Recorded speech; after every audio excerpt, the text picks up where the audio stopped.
Based on recent reports, the NYPD's Intelligence Division is still conducting a long-running and highly controversial surveillance program directed at uncovering potential terrorists within the city's Muslim community. Here is its stated premise. Quote, Muslim religious belief and practices are a basis for law enforcement security, unquote. This has led it to single out Muslim religious and community leaders, mosques and student associations, along with local organizations, businesses, and individuals, and many claim the spying continues. Well, in fact, investigations by the New York Times and Gothamist say that Muslims have been recruited as informants and that an undercover NYPD operative actually converted to Islam to spy on Brooklyn College students. One group that's raising awareness about these tactics and the legal needs of Muslims is CLEAR, Creating Law Enforcement Accountability and Responsibility. It's housed at the Cooney School of Law, and its staff attorney, Naz Ahmad, joins us now. Welcome to BK Live. Hi, thank you for having me.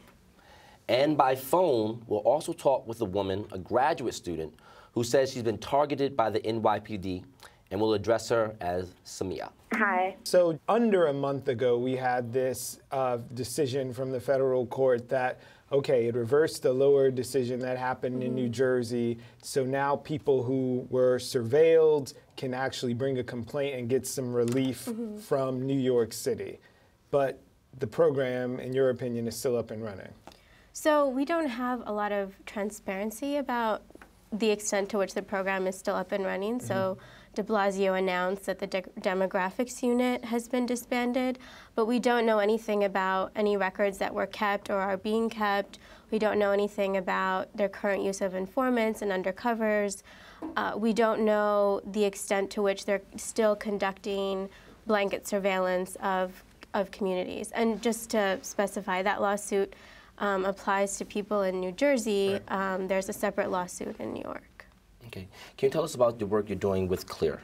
So we work with communities targeted by national security law enforcement practices, and most of what we do is helping people who are contacted by the FBI or the NYPD for questioning. So the FBI will show up at somebody's door and ask them what mosque they attend, what lectures they watch, who their friends are.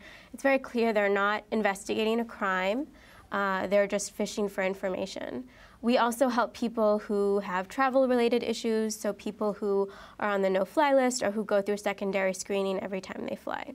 So we've seen across the nation as local police forces have become increasingly militarized, like Ferguson with the tanks coming down, and we've seen the reaction there. But in New York City, our police force has become increasingly militarized. We may not see tanks going down streets, but there's high-level surveillance that happens here.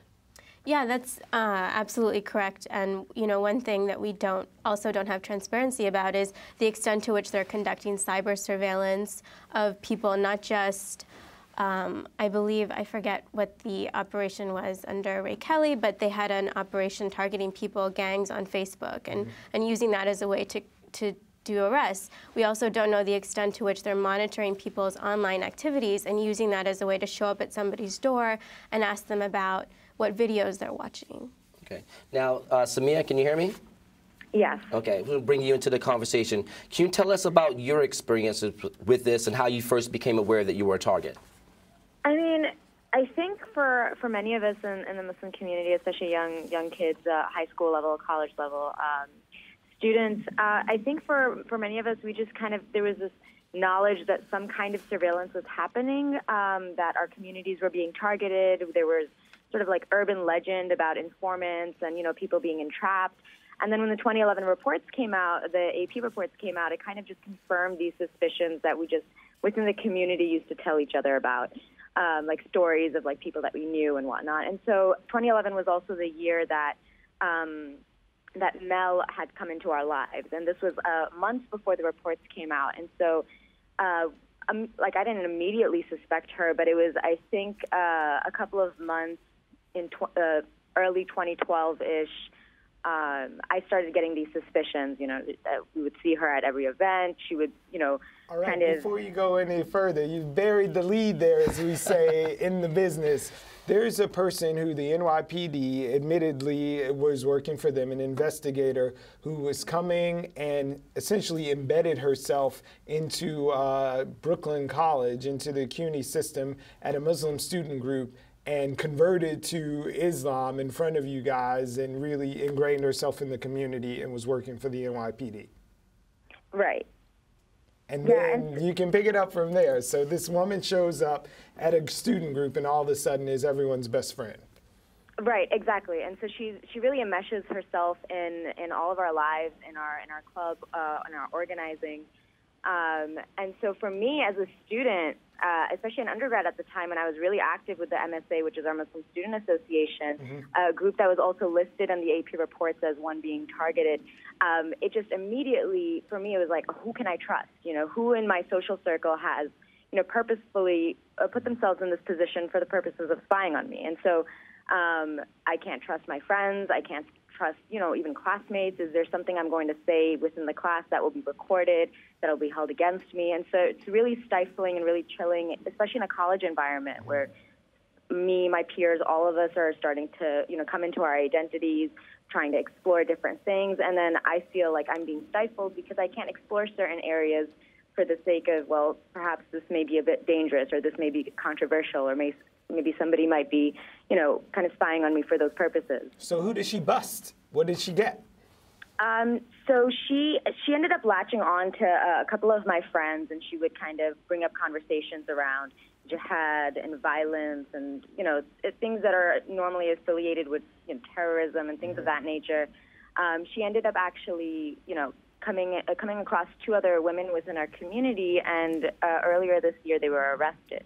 And so now this kind of, and so she's been in the community for 4 years, and this kind of gives us a sense of, was she fishing for other people on our college campuses during this time?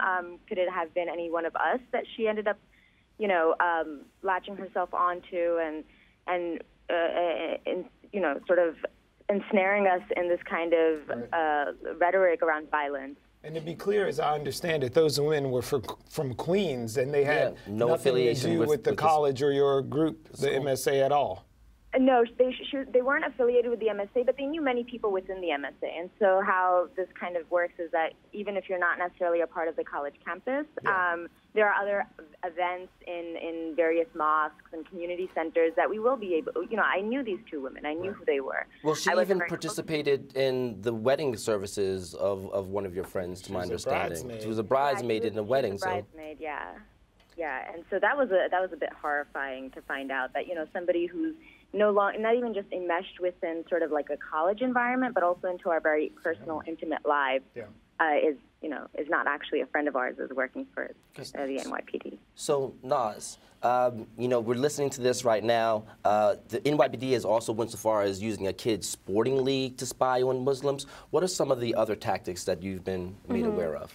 So, one thing related to this topic is recruiting of informants. So one thing that the AP documents revealed was that there was this unit called the debriefing unit, and basically these officers were tasked with going to different precincts almost on a daily basis to try to recruit people people who are arrested from Muslim majority countries, who fit a certain profile, and try to get them before arraignments and say, oh, we'll help you out with your case if you serve as an informant. So I'll give you an example.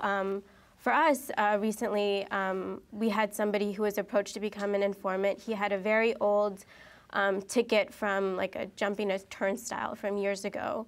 So he got that taken care of. We told the police that he didn't want to serve as an informant, and they tried to enforce that now no longer valid warrant.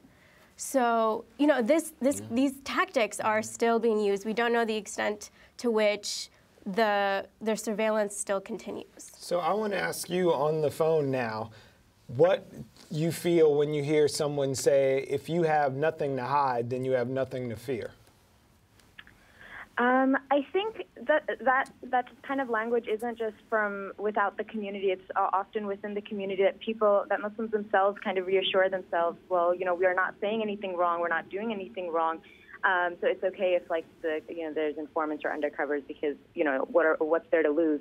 But it becomes problematic for a number of reasons because one, as I've explained before, even the mere understanding or like the idea that an informant may be within your social circle, within the environment that you occupy, it automatically just stifles you, right? So there's sort of this internal surveillance that ends up happening. So even if you weren't going to say anything problematic, now you're policing yourself so you make sure that you stop you stop yourself short from falling into a conversation that may lead to something heated or controversial. That's one end of it, how I experience it personally, but also just the blanket surveillance of a community. You're criminalizing a community where sort of we have to prove innocence. We're automatically, we're automatically seen as a community that's guilty of something that we haven't committed, and so surveillance kind of entails that. So it's not even as if somebody or anybody is saying anything problematic, but those two branches, or at least how I see it, are in and of itself an issue. So one, there's this internal surveillance, self-surveillance that happens, but then there's also a criminalizing of an entire community that shouldn't be okay. All right. Naz, I have to ask you, which borough do you believe has had the most surveillance from your reports? I guess I don't know if there's a way. I would probably say, mixture of Brooklyn and Queens and some in the Bronx, but heavily definitely in Brooklyn and Queens. So going back to the mayoral campaign, right before de Blasio was elected, the Quinnipiac folks did a poll, and they were talking about general issues. And on the subject of stop and frisk, 55% of the voters that they interviewed said that it was excessive and harassment of innocent people. And when the question came up about NYPD's treatment of Muslims, if it was appropriate, 50% of the voters said yes, and only 33% of voters in New York said that Muslims were unfairly targeted.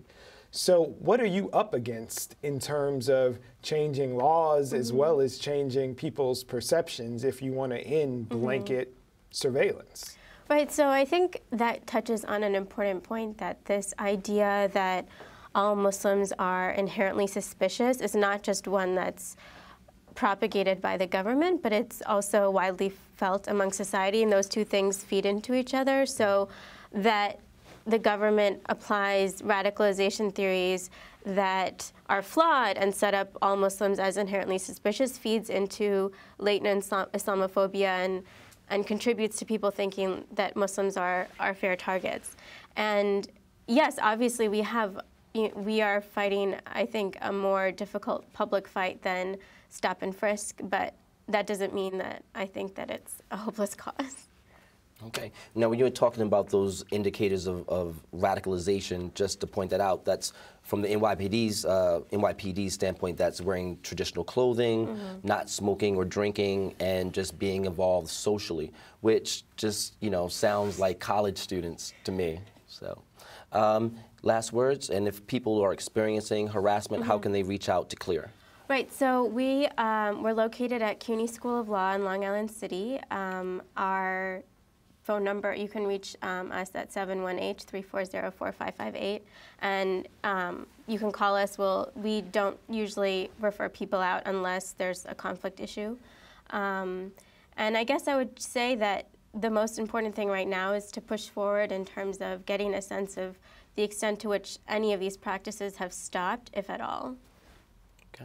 Well, thank you for joining us here, and thank you for joining us on the phone and sharing part of your story. Thank you. Thank you. I appreciate it.